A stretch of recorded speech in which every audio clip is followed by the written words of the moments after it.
السلام علیکم ورحمۃ اللہ وبرکاتہ۔ معاملات رسول صلی اللہ علیہ وسلم۔ حضور اکرم صلی اللہ علیہ وسلم نے اپنے عمل سے غلام اور آقا، حسب و نسب اور گورے و کالے کے امتیازات ختم کر دیے تھے اور انسانیت کی بنیاد رکھ دی تھی۔ جناب عبد المطلب نے وصیت کی کہ جناب ابو طالب رضی اللہ عنہ حضور اکرم صلی اللہ علیہ وسلم کے نگران بنے۔ حضرت ابو طالب رضی اللہ عنہ آپ صلی اللہ علیہ وسلم کے والد کے سکے بھائی تھے۔ وہ عیالدار اور معاشی لحاظ سے تنگ دست تھے۔ جب آپ صلی اللہ علیہ وسلم نے دوسرے چچا مالدار تھے، اس کے باوجود جناب ابو طالب کو نگران مقرر کرنا آپ صلی اللہ علیہ وسلم کے ساتھ دادا کی محبت کا منہ بولتا ثبوت ہے۔ جناب عبد المطلب جانتے تھے کہ ان کا کون سا بیٹا ان کے منفرد پوتے کی بہترین نگرانی کر سکے گا اور آنے والے حالات کا ثابت قدمی سے مقابلہ کرنے کا بھی اہل ہوگا۔ جناب ابو طالب رضی اللہ عنہ کی بیوی فاطمہ بنت اسد حضور اکرم صلی اللہ علیہ وسلم کی چچی اور حضرت علی رضی اللہ عنہ کی والدہ تھیں۔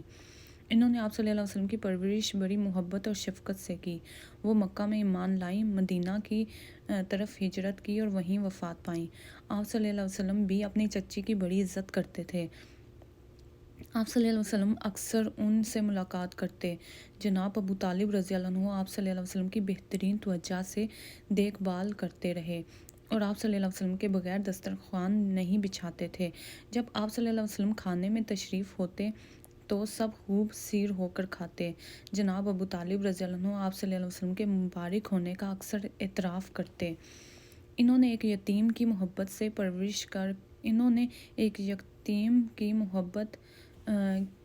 سے پرورش کر کے خدا کی خوشنودی حاصل کر لی۔ ایک حدیث کے مطابق حضور اکرم صلی اللہ علیہ وسلم نے اپنی انگشت شہادت اور بیچ کی انگلی کو ملا کر فرمایا کہ میں اور یتیم کی کفالت کرنے والا دونوں جنت میں اس طرح داخل ہوں گے۔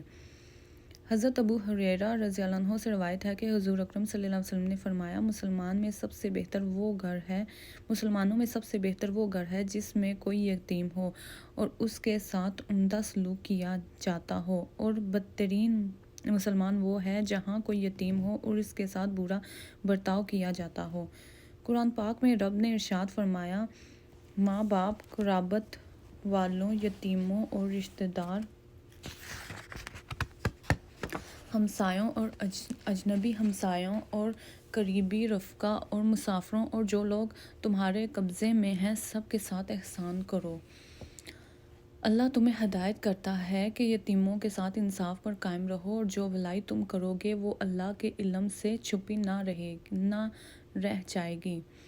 کیا آپ نے اس شخص کو دیکھا جو دین کو جھٹلاتا ہے؟ تو یہ وہ شخص ہے جو یتیم کو دھکے دیتا ہے اور محتاج کو کھانا کھلانے سے ترغیب نہیں دیتا۔ محمد ابن اسحاق کہتے ہیں کہ ایک قیافہ شناس مکہ آیا۔ قریش اپنے بچوں کو لے کر اس کے پاس پہنچا۔ حضرت ابو طالب رضی اللہ عنہ جناب ابو طالب رضی اللہ عنہ بھی حضور اکرم صلی اللہ علیہ وسلم سمیت اپنے بچوں کو قیافہ شناس کے پاس لائے تاکہ بچوں کے مستقبل کے بارے میں دریافت کریں۔ اس شخص نے حضور اکرم صلی اللہ علیہ وسلم کو ایک نظر دیکھا، پھر کسی کام میں مصروف ہو گیا۔ جب فارغ ہوا تو بڑے اشتیاق سے کہنے لگا، وہ لڑکا کہاں ہے جسے میں نے ابھی دیکھا تھا؟ اسے میرے پاس لاؤ۔ وہ لڑکا نونہار معلوم ہوتا ہے۔ جناب ابو طالب رضی اللہ عنہ نے قیافہ شناس کے اشتیاق کو دیکھ کر آپ صلی اللہ علیہ وسلم کو چھپا لیا اور گھر واپس لے آئے۔ جناب ابو طالب نے تجارت کی غرض سے شام کے سفر کا ارادہ کیا تو آپ صلی اللہ علیہ وسلم نے اپنے چچا سے کہا، آخر آپ مجھے کس کے حوالے کر کے سفر پر جا رہے ہیں؟ میرے ابا جان میری دیکھ بھال کے لیے اس دنیا میں نہیں رہے اور نہ ہی میری والدہ اس دنیا میں زندہ ہیں۔ جناب ابو طالب رضی اللہ عنہ نے بھتیجے کا اصرار دیکھا تو انہیں اپنے ساتھ قافلے میں شامل کر لیا۔ جب یہ قافلہ شام کی سرحد پر بصرہ پہنچا تو بحیرہ نامی ایک راہب نے اس قافلے کے شرکا کو دیکھ کر انہیں کھانے کی دعوت دی۔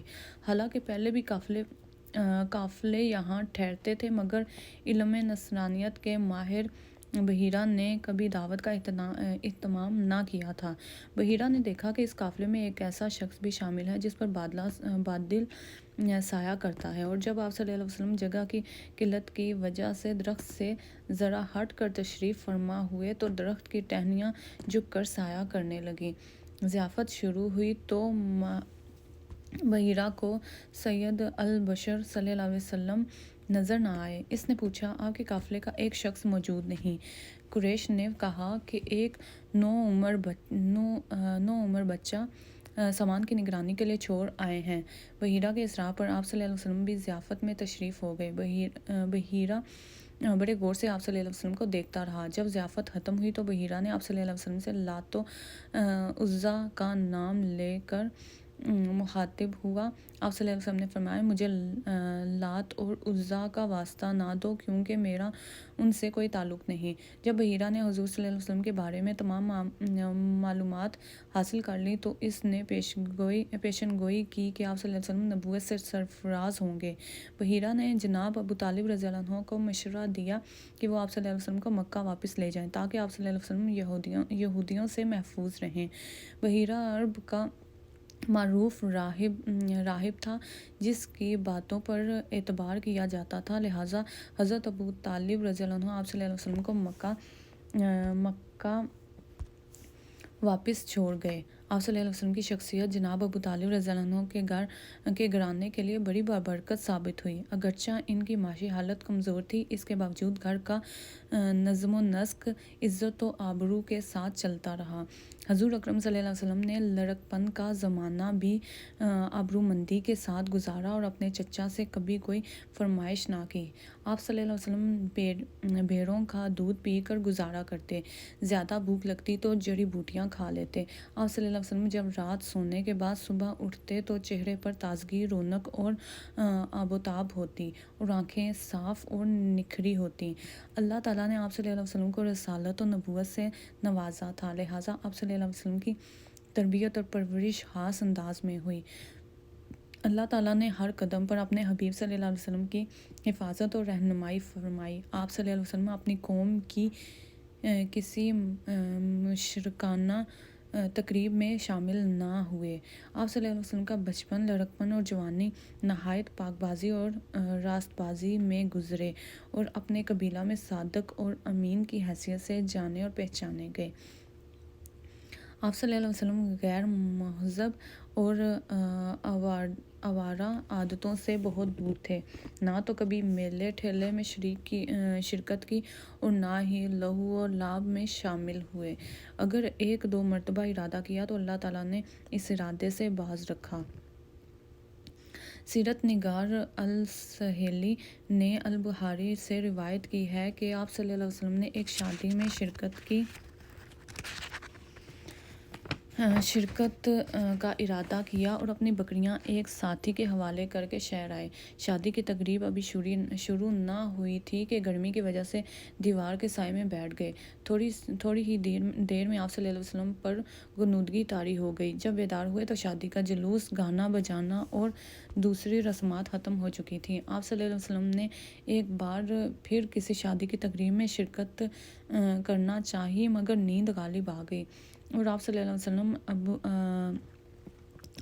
وسلم لہو و لعب سے محفوظ رہے۔ ابن اسحاق کی روایت ہے کہ جناب ابو طالب رضی اللہ عنہ خاندان سمیت ہر سال ایک بت کی زیارت کے لیے جایا کرتے تھے، وہاں نذریں چڑھاتے اور قربانی کرتے۔ آپ صلی اللہ علیہ وسلم کو بھی گھر کے افراد ساتھ جانے کے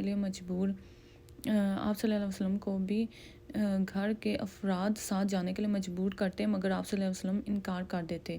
ایک بار بزرگوں نے بے حد اصرار کیا اور آپ صلی اللہ علیہ وسلم بادل نخواستہ ساتھ چل دیے۔ واپسی پر سخت پریشان اور ہراساں نظر آئے۔ آپ صلی اللہ علیہ وسلم کے رشتہ دار یہ کیفیت دیکھ کر گھبرا گئے اور دوبارہ کبھی آپ صلی اللہ علیہ وسلم کو مجبور نہ کیا۔ آپ صلی اللہ علیہ وسلم نے کچھ عرصہ جناب ابو طالب رضی اللہ عنہ کے کپڑے اور عطر کی دکان پر بھی کام کیا۔ باب نمبر 5 بے داغ جوانی۔ حضور اکرم صلی اللہ علیہ وسلم نے ایک ایسے معاشرے میں اپنی شباب اور شب و روز گزارے جو سماجی اور معاشی برائیوں کا مرکز بن چکا تھا اور جس میں بت پرستی، شراب نوشی، زناکاری، فحاشی اور جوئے بازی جیسے سارے عیب موجود تھے۔ جھوٹ، فریب اور بددیانتی کو جرم اور گناہ نہیں سمجھا جاتا تھا۔ ایسے معاشرے میں حضور اکرم صلی اللہ علیہ وسلم کا متقی کی طرح زندگی کے 40 برس گزارنا انسانی تاریخ کا بے مثال واقعہ ہے۔ حضور اکرم صلی اللہ علیہ وسلم مکہ میں صادق اور امین کے طور پر معروف تھے۔ ابن اسحاق نے لیس بن ابی سلیم کا قول درج کیا ہے کہ بعثت نبی صلی اللہ علیہ وسلم سے 40 برس قبل کعبہ سے ایک پتھر ملا تھا جس پر یہ عبارت کندہ تھی: جو نیکی کرے گا اس سے لوگ رشک کریں گے، جو برائی کرے گا اس سے ندامت ہوگی۔ یہ نہیں ہو سکتا کہ تم برائیوں کے مرتکب ہو کر اچھا بدلہ دے جاؤ۔ حضور اکرم صلی اللہ علیہ وسلم نے اپنے لڑک پن کا ایک واقعہ بیان کرتے ہوئے فرمایا کہ آپ صلی اللہ علیہ وسلم ایک دفعہ لڑکوں کے ساتھ کھیل رہے تھے۔ جب لڑکے کھیل کے لیے اپنے کندھے پر پتھر اٹھا کر لا رہے تھے اور انہوں نے اپنے تہبند اتار کر اپنے کندھے پر رکھ لیے تھے تاکہ پتھروں سے زخمی نہ ہوں، آپ صلی اللہ علیہ وسلم نے بھی اپنا تہبند کھول کر اپنے کندھے پر رکھنا چاہا تو غیب سے آواز آئی: اپنا تہبند مضبوطی سے باندھ لو۔ چنانچہ آپ صلی اللہ علیہ وسلم نے اپنا تہبند دوبارہ باندھ لیا۔ ایک اور موقع پر تیز ہوا سے آپ صلی اللہ علیہ وسلم کا تہبند کھل گیا۔ آپ صلی اللہ علیہ وسلم مارے شرم کے بے ہوش ہو گئے۔ نزول قرآن کے بعد اللہ تعالیٰ نے ارشاد فرمایا: مومن مردوں سے کہہ دو کہ اپنی نظریں نیچی رکھا کریں اور اپنی شرمگاہوں کی حفاظت کیا کریں، یہ ان کے لیے بڑی پاکیزگی کی بات ہے، اور جو کام یہ کرتے ہیں اللہ ان سے خبردار ہے۔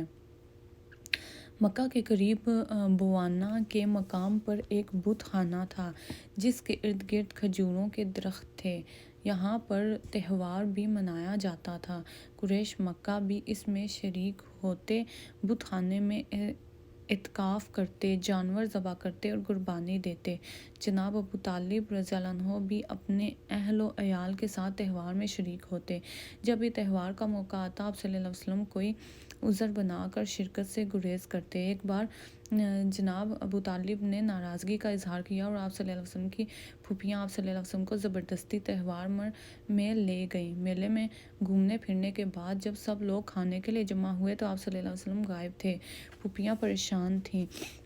تھوڑی دیر بعد آپ صلی اللہ علیہ وسلم تشریف لائے تو بہت خوفزدہ تھے، چہرے کا رنگ فاقہ تھا۔ جب پھوپھیوں نے ماجرا پوچھا تو آپ صلی اللہ علیہ وسلم نے بتایا کہ جب وہ بت خانے کے اندر گئے تو گورے رنگ کے ایک آدمی نے چلا کر کہا: اے محمد صلی اللہ علیہ وسلم، دور رہو، اسے مت چھونا۔ ایمن کی روایت تھی کہ اس واقعے کے بعد آپ صلی اللہ علیہ وسلم کبھی اس تہوار میں شریک نہ ہوئے۔ آپ صلی اللہ علیہ وسلم کی عمر 17 یا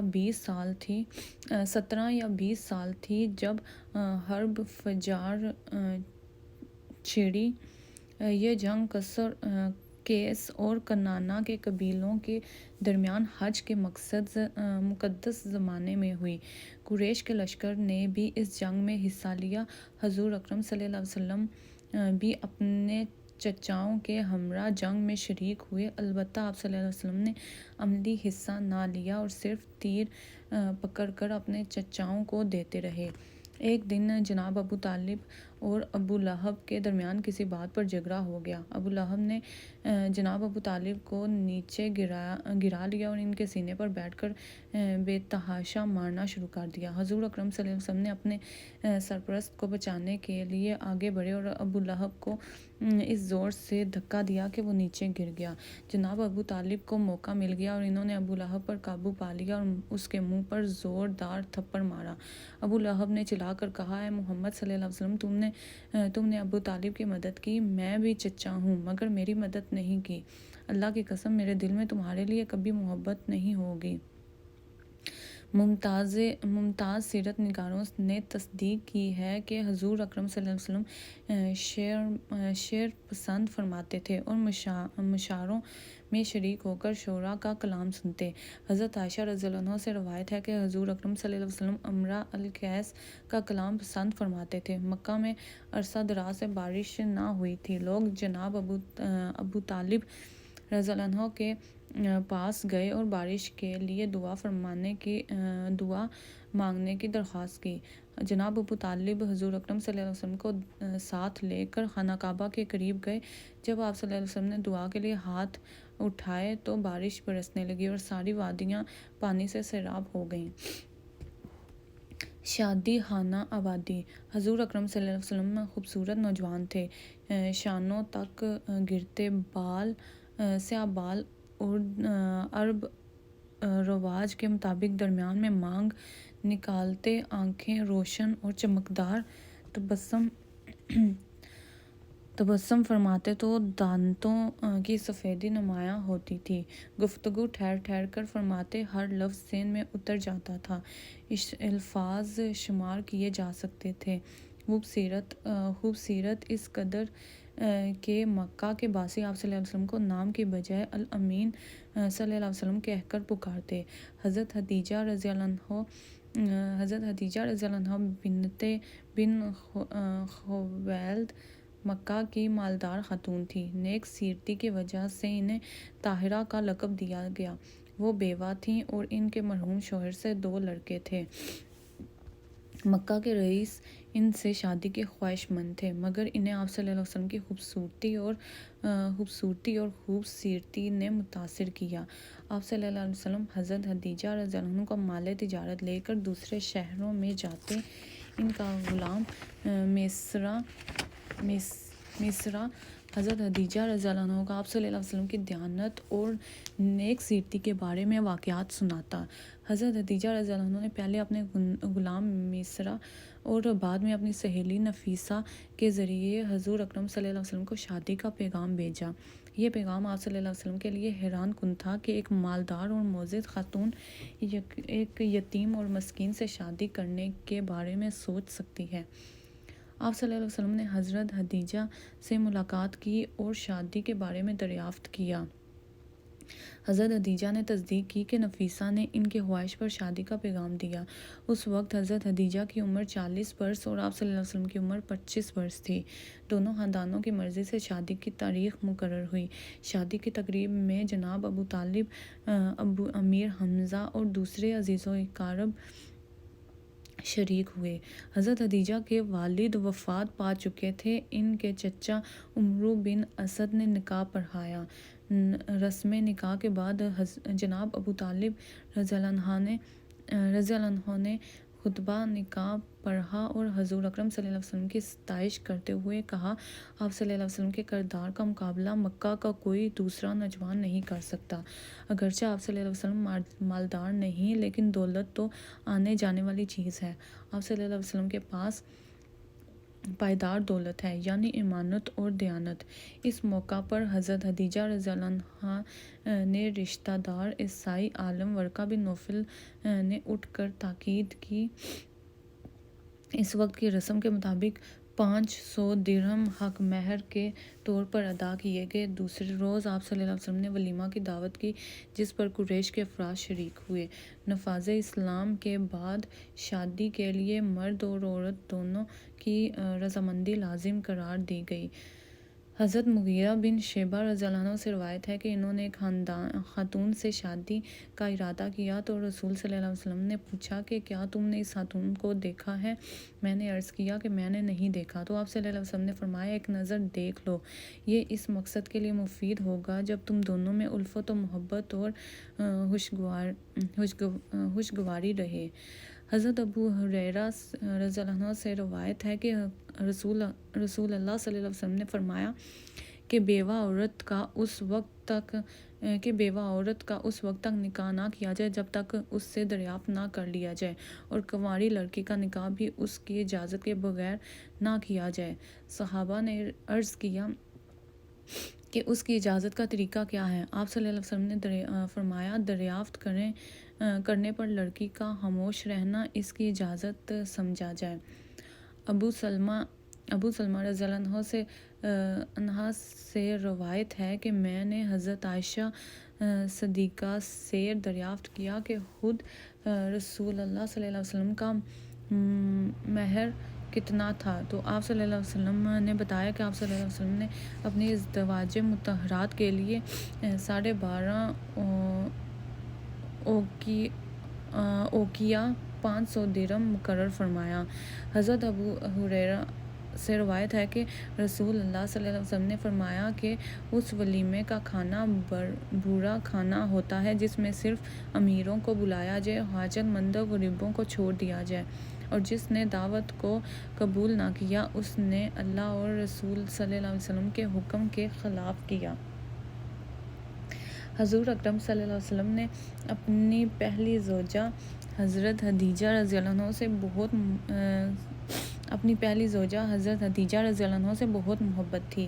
آپ صلی اللہ علیہ وسلم ان کے بارے میں کوئی ناگوار بات پسند نہیں فرماتے تھے، ان کے عزیزوں اور سہیلیوں کا خیال رکھتے تھے، بکری ذبح کرتے تو ان کے گھر میں بھی گوشت بیچ دیتے۔ آپ صلی اللہ علیہ وسلم نے اپنی پہلی زوجہ کے ساتھ 25 سال گزارے، 15 سال نبوت سے پہلے اور 10 سال نبوت کے بعد، جو مشکلات اور مصائب کا دور تھا جس میں حضرت خدیجہ نے بڑی ثابت قدمی کے ساتھ آپ صلی اللہ علیہ وسلم کا ساتھ دیا۔ حضور اکرم صلی اللہ علیہ وسلم کی حضرت خدیجہ سے محبت کا اندازہ حضرت عائشہ کی اس روایت سے ہوتا ہے۔ رسول اللہ صلی اللہ علیہ وسلم اکثر حضرت خدیجہ کی تعریف کرتے۔ ایک دن میں نے کہا کہ وہ بوڑھی عورت تھی، اللہ تعالیٰ نے آپ صلی اللہ علیہ وسلم کو ان سے بہت بہتر ازدواج دی ہیں۔ آپ صلی اللہ علیہ وسلم نے یہ بات سن کر سخت ناراض ہوئے اور کہا کہ اللہ تعالیٰ نے حضرت خدیجہ رضی اللہ عنہا سے بہتر کوئی زوجہ نہیں دی۔ وہ میرے ساتھ ایمان لائیں جبکہ دوسروں نے کفر کیا، انہوں نے میری تصدیق کی جب لوگوں نے مجھے جھٹلایا، انہوں نے اپنے مال سے میری دل جوئی کی، ان سے اللہ تعالیٰ نے مجھے اولاد دی جبکہ دوسری ازدواج سے اولاد پیدا نہ ہوئی۔ حضرت خدیجہ رضی اللہ عنہ سے اللہ تعالیٰ نے آپ صلی اللہ علیہ وسلم کو 6 بچے عطا فرمائے۔ بڑے صاحبزادے کا نام القاسم تھا، دوسرے صاحبزادے کا نام عبداللہ، لقب طیب اور طاہر تھا۔ صاحبزادیوں کے نام حضرت زینب، حضرت رقیہ، حضرت ام کلثوم اور حضرت فاطمہ تھے۔ دونوں فرزند چھوٹی عمر میں ہی اللہ کو پیارے ہو گئے۔ حضرت خدیجہ رضی اللہ عنہا لڑکے کی پیدائش پر 2 بکریاں اور لڑکی کے لیے 1 بکری عقیقہ کرتیں۔ حضور اکرم صلی اللہ علیہ وسلم بچوں سے بہت پیار کرتے تھے اور ان کے ساتھ کھیلا بھی کرتے۔ حضور اکرم صلی اللہ علیہ وسلم نے اپنی بیٹی حضرت زینب کی شادی حضرت فاطمہ کی ہمشیرہ کے بیٹے ابو العاص بن ربیع سے کی۔ بی بی رقیہ اور ام کلثوم کا نکاح اپنے چچا ابو لہب کے بیٹوں عتیبہ اور عتبہ سے کیا۔ ابو لہب کی اسلام دشمنی کی بنا پر دونوں کے رشتے منقطع ہو گئے۔ آپ صلی اللہ علیہ وسلم کے یہ دونوں صاحبزادیاں یکے بعد دیگرے حضرت عثمان بن عفان کے گھر کی زینت بنیں۔ خاتون جنت حضرت فاطمہ رضی اللہ عنہا کی شادی سیدنا علی ابن طالب رضی اللہ عنہ سے ظہور نبوت کے بعد ہوئی۔ آپ صلی اللہ علیہ وسلم حضرت خدیجہ کا بہت خیال رکھتے اور ہر معاملہ میں ان سے مشورہ کرتے تھے۔ حضرت عائشہ سے روایت ہے رسول صلی اللہ علیہ وسلم نے فرمایا مسلمانوں میں اس آدمی کا ایمان زیادہ کامل ہے جس کا اخلاقی برتاؤ سب کے ساتھ بہت اچھا ہو اور خاص کر اپنی بیوی سے جس کا رویہ لطف و محبت کا ہو۔ وہ آدمی تم میں زیادہ اچھا اور بھلا ہے جو اپنی بیوی کے حق میں اچھا ہو اور میں اپنی بیویوں کے لیے بہت اچھا ہوں۔